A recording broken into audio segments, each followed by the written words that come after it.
ప్రిజన్‌కి దీనికి పంపించారు. కారణం ఇరికించింది ఎవరైనా గానీ కారణం మస్తాన్ సాయి అనుకోవచ్చా? పోలీసులు చెప్పాలి సార్. ఇండైరెక్ట్‌గా ఇప్పుడు అంటే అందరికీ ప్రజలకి తెలుస్తుంది. సరే పోలీసులు ఎలాగో చెప్తారు ఇన్వెస్టిగేషన్‌లో. బాధితురాలుగా మీరున్నారు కాబట్టి మిమ్మల్ని అడుగుతున్నాను డైరెక్ట్‌గా. డెఫినెట్‌గా సార్. ఉంది సార్. ఉంది అనే చెప్తాను. మస్తాన్ సాయి వల్ల మీరు ఇరుక్కున్నారు ఇప్పుడు. ఇంకా ఎవరు ఇరికిచ్చినా కూడా. ఇరుక్కున్నాను సార్. సో ఇప్పుడు మస్తాన్ సాయికి సంబంధించి ఒక డ్రగ్స్ కేసే కాదు, అతని ఫోన్లో చాలా మంది అమ్మాయిల ప్రైవేట్ వీడియోలు ఉన్నట్టుగా కూడా తెలుస్తోంది. దీనికి సంబంధించి మీకు ఏమైనా సమాచారం ఉందా? నేను దానికి సంబంధించి ఆల్రెడీ ఎఫ్ఐఆర్ కాపీలో కూడా రాశాను సార్. మ్మ్. గుంటూరు మరి మా ఎఫ్ఐఆర్ కాపీలో మెయిన్ అంశం మర్చిపోయి ఒక లవ్ అని గుండెకాయ అని అదే పట్టుకున్నారు తప్ప మరి మెయిన్ అంశం సార్ ఇది. మరి ఈ రోజు బయటకు వచ్చింది. ఇన్ని రోజులు లావణ్య తప్పైపోయింది సార్. మ్మ్. ఇప్పుడు అది మెయిన్ అంశం కదా సార్. అవును, ఖచ్చితంగా మెయిన్ అంశం. ఎందుకంటే చాలా మంది అమ్మాయిల వీడియోస్ ఉన్నాయి, సెలబ్రిటీస్ అంటే ప్రముఖుల పిల్లలు ఉన్నట్టుగా తెలుస్తోంది అందులో. అవును సార్. ఒక ఇద్దరు అమ్మాయిలు నాకు కూడా ఆల్రెడీ ఫోన్ చేస్తున్నారు సార్. మీకు తెలిసిన వాళ్ళు ఎవరైనా ఉన్నారు అందులో? అంటే పేర్లు అవసరం లేదు కానీ బాధితులు ఉన్నారు. చెప్పలేను సార్. I'm really sorry. నేను పేర్లు అలా చెప్పలేను. వాళ్ళు కూడా అమ్మాయిలే కాబట్టి. బట్ ఖచ్చితంగా వాళ్ళే బయటకు వస్తామని చెప్తున్నారు. మేబీ వాళ్ళు బయటకు వచ్చిన అది మనం చెప్పాక బాగుంటుందేమో సార్. అదృష్టవశాత్తు మీరు లేరు అనుకుంటా అందులో. అనుకుంటా సార్. బట్ మస్తాన్ రివీల్ అయితే చేస్తాడు. మరి వాళ్ళ ఇంట్లో కెమెరా పెట్టినప్పుడు అండ్ నా వీడియో కూడా ఉంది సార్. అది నేను ఓపెన్ గానే చెప్తున్నాను. ఓ, మీరు కూడా బాధితులు ఇప్పుడు ఆ వీడియోస్? నేను కూడా బాధితులనే సార్.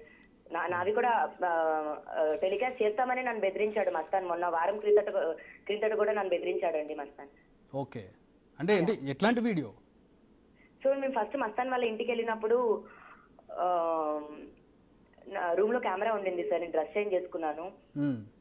ఆ వీడియో ఒకటి మస్తాన్ దగ్గర ఉండింది.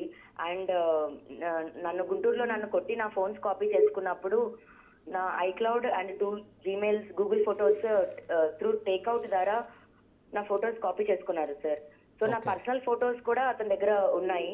అవన్నీ నేను మీడియాకి ఇస్తానని చెప్పడం జరుగుతుంది. ప్రముఖ యూట్యూబ్ ఛానల్స్ వాళ్ళందరికీ కూడా నా ఫొటోస్ అవన్నీ ఇచ్చింది మస్తానేనండి. ఓకే, నన్ను బెదిరిస్తున్నాడు. 1 వీక్ నుంచి కూడా నన్ను బెదిరించే ఆ ఛానల్స్ కి అండ్ కరాటి కళ్యాణి గారితో కూడా అలా మాట్లాడడం జరిగింది సార్. ఏమని బెదిరించాడండి? నావి ఇస్తాను మీడియా వాళ్ళకని బెదిరించాడు. లేకపోతే అంటే ఇస్తాను అని అంటే దానికి ఏదో ఒకటి ఉంటుంది కదా, దానికి కావాల్సింది ఏదో ఉంటుంది. తనకి ఏదో కావాలని డిమాండ్ చేస్తాడుగా. తన గురించి మంచిగా మాట్లాడాలండి నేను. ఓకే, ఇప్పటి వరకు మీరు మంచిగానే మాట్లాడారు పాపం అతని గురించి. మంచిగానే మాట్లాడానండి. తను రివర్స్ అయిన తర్వాతే నేను ఇప్పుడు చెప్పాల్సి వస్తుంది. ఇంకా మీడియా ప్రెషర్ కూడా నాకు అలాగే ఉంది కదా సార్. అవును, ఇంత బ్లాక్మెయిల్ చేశాక ఇంకా బయట పెట్టాలి కదా అతని గురించి. నేను గత నెల రోజులుగా నేను తనకు మంచిగానే మాట్లాడాను సార్. అవును, ఎక్కడ కూడా అతని గురించి నెగిటివ్ చెప్పలే. కానీ ఇంతమంది బాధితులు ఉన్నారు అతడి వల్ల ఇప్పుడు. అంటే మీరు ఒక్కలే కాదు, ఈ లిస్ట్ లో చాలా మంది ఉండే అవకాశం ఉంది ఇప్పుడు. అవును సార్. అవును, అందులో 2-3 మీకు కాంటాక్ట్లు ఉన్నారని చెప్తున్నారు. అంటే అతను ఎట్లా బ్లాక్మెయిల్ చేస్తాడు? డబ్బుల కోసమా లేకపోతే మరొకసారి అతనితో గడపడానికా? ఎట్లా బ్లాక్మెయిల్ చేస్తాడు? అన్ని ఉంటాయి సార్. కానీ ఏదేమైనా ప్రతి ఆడపిల్ల కోరుకునేది ఒకటే ఉంటుంది. తనకు సంబంధించినవి పరాయి వాళ్ళ దగ్గర ఉండకూడదు అని కోరుకుంటుంది సార్. అలాంటి ఒక మనస్తత్వంలోనే నేను చాలా సార్లు అతనికి భయపడి మాట్లాడేదాన్ని అండి. అతనితో భయపడి అతన్ని మళ్ళీ కలవడానికి కూడా వెళ్ళేదాన్ని.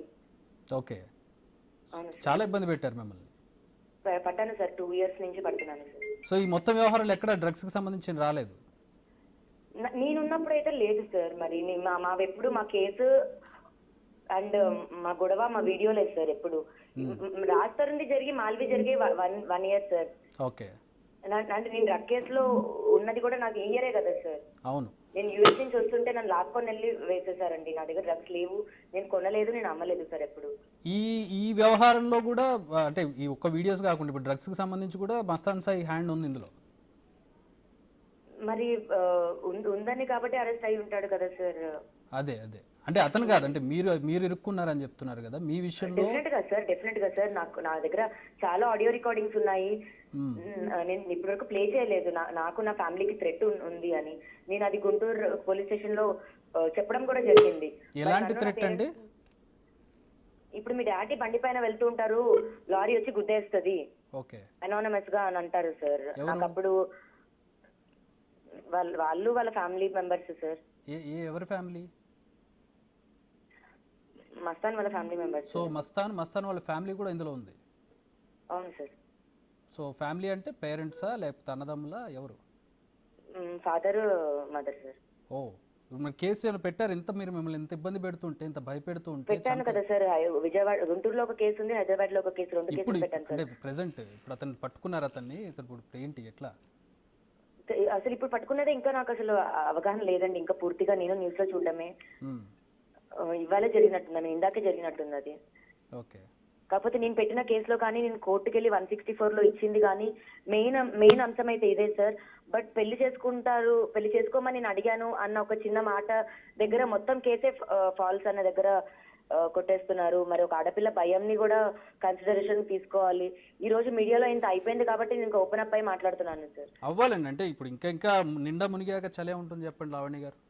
డెఫినెట్ గా అండి, మరి నాకు ప్రొటెక్షన్ కూడా అలాగే ఉంటుంది అంటే నేను డెఫినెట్ గా బయటకు వచ్చి మొత్తం మాట్లాడతాను. ప్రొటెక్షన్ ఖచ్చితంగా పోలీసుల నుంచి మీరు ఖచ్చితంగా, ఒక మహిళగా మీరు ఖచ్చితంగా పోలీసుల నుంచి ప్రొటెక్షన్ తీసుకోవాలి. మీకు ఎట్లాంటి హాని కలగకుండా మీరు ఖచ్చితంగా పోలీసులను ఆశ్రయించాలి ఇలాంటి మీకు థ్రెటనింగ్ ఉన్నప్పుడు. నేను సామాన్యురాలు సార్, నార్మల్ అమ్మాయిని. ఈ రాజతరుణ్ హీరో ఉండొచ్చు, డబ్బులు ఉండొచ్చు, బట్ నేను నార్మల్ అమ్మాయిని. సామాన్యులకైనా విఐపీలకైనా చట్టం ఒకటే తీరులో ఉంటుంది, న్యాయం ఒకటే తీరులో ఉంటుంది. మీరు పోలీసులను ఆశ్రయిస్తే ఖచ్చితంగా మీరు సామాన్యురాలైనా విఐపీ అయినా ఖచ్చితంగా మీకు ప్రొటెక్షన్ ఇస్తారు, మీకు థ్రెట్ ఉందంటే. యా సార్, నన్ను ఒక 1 వీక్ గా అయితే నన్ను అయితే థ్రెట్ చేస్తున్నాడు. నీకు ఇస్తాను వీడియోస్ అని పెట్టాడు. నేను వాటికి సంబంధించిన స్క్రీన్ షాట్స్ కూడా నేను ఇప్పుడు సబ్మిట్ చేస్తాను సార్ మీకు. నేను పోలీసులు కూడా ఇంక ఇచ్చేస్తాను ఖచ్చితంగా. ఇప్పుడు ఇలా మాట్లాడుతున్నాను కాబట్టి డెఫినెట్ గా నాకు ఇంకా అటాక్స్ జరుగుతాయండి. అట్లా ఏం జరగవండి. మీరు ఖచ్చితంగా పోలీసులను ఆశ్రయించండి. లీగల్గా ఎలా వెళ్ళాలో ఖచ్చితంగా అలా వెళ్ళండి. ఎందుకంటే అతను కూడా ఇప్పుడు ప్రస్తుతం పోలీసుల అదుపులో ఉన్నాడు. ఇంకా థ్రెట్ ఎట్లా ఉంటుంది? అంటే వాళ్ళ పేరెంట్స్ నుంచి ఏమైనా ఉంటుంది అనుకుంటున్నారా? వాళ్ళ ఫాదర్ సార్. ఓకే. ఏం చేస్తుంటారు వాళ్ళ ఫాదర్ కూడా పరిచయం మీకు? మా కేసు తర్వాత మాకు చాలా గొడవలు అయ్యాయి సార్. ఓకే. సో ఇప్పుడు కొడుకు ఎవరికైనా కదా, సో స్టేట్మెంట్ ఇవ్వడానికి నేను గుంటూరు వచ్చినప్పుడు కానీ కొడుకు ఎవరికైనా అట్లా చేరదీయరండి. కొడుకు ఎదవైతే తండ్రులు చాలా మంది అపోజ్ చేసే వాళ్ళు చాలా మంది. బట్ ఈ యొక్క ఫ్యామిలీని మాత్రం నేను డిఫరెంట్ గా చూసాను సార్. నేను వాళ్ళ ఫ్యామిలీకి అంకుల్ మరి ఇలా జరుగుతుంది అని ఫోన్ చేసి చెప్పిన రోజుల్లో కూడా వాళ్ళ ఫాదర్ నన్ను తిరిగి బూతులు తిట్టేవాళ్ళు సార్. తిరిగి తిట్టి నీలాంటి అమ్మాయిని మేము తెచ్చుకోలేమనుకుంటున్నావా రాత్రికి, అలాంటి మాటలు కూడా మాట్లాడారు సార్. నువ్వెంత, నీ బతికెంత, మా స్టేటస్ తెలుసా? అవును, మస్తాన్ సాయి వాళ్ళ తండ్రి. ఎందుకు అంత అంటే అసలు అంత అంటే నేను కేసు పెట్టానని సార్, నేను కేసు పెట్టానని, మస్తాన్ సాయి మీద కేసు పెట్టానని వాళ్ళ ఫాదర్ కి కోపం అండ్ చాలా హీనంగా మాట్లాడారు సార్. ఇప్పుడు రాజతరుణ్ నేను విడిపోవడానికి కారణం కూడా one of the main reason అనే చెప్పొచ్చు. ఎందుకంటే నాతో పాటు అతను మంచిగా ఉంటూ వెనకాలంతా 1 year అంతా ఏం చేశాడు అని కరాటి కళ్యాణి గారితో కాల్ మాట్లాడిన ఒక్కటి ఎవిడెంట్ గా మనం పెట్టవచ్చు సార్. ఎటువంటి గొడవ లేదు ఇప్పుడు కూడా నాకు మస్తాన్కి. బట్ కరాటి కళ్యాణి గారితో అలా మాట్లాడారు, అది రికార్డ్ అయింది అని ఆయనకు తెలియదు మస్తాన్కి. ఇప్పుడు మస్తాన్ సాయికి మీకు గొడవ లేదా? అంటే గొడవ ఇన్ ద సెన్స్ వార్ జరగట్లేదు కదా సార్. నేను ఒక విక్టిమ్ లాగే ఉన్నాను. బయటకు వచ్చి మీడియా ముందు కూడా నేను వార్ చేయట్లేదు మస్తాన్ తో. విషయం అంతా మస్తాన్ సాయి దగ్గర ఉంది. మిమ్మల్ని నిరికిచ్చింది మస్తాన్ సాయి. మీకు సమస్య. అవును సార్, నాకు భయం కూడా ఉంటది సార్, నాకు భయం ఉంది సార్. సో ఇప్పుడు ఏమంటారు? భయం వల్ల రాజ్ తరుణ్ పేరు ఈ విధంగా చేయాల్సి వచ్చింది. రాజ్ తరుణ్ ని కూడా చంపేస్తామని చెప్పారు సార్. ఒక టైంలో రాజ్ తరుణ్ ని కూడా చంపేస్తామని చెప్పారు సార్. ఎప్పుడు? 1 year బ్యాక్. 1 year back. అది మీకు తెలుసు? అంటే నా వల్ల రాజుకు ఏం జరగకూడదు, నా పేరెంట్స్ కి కూడా ఏం జరగకూడదని నేను నోరు మూసుకున్నాను సార్. కేసు వెనక్కి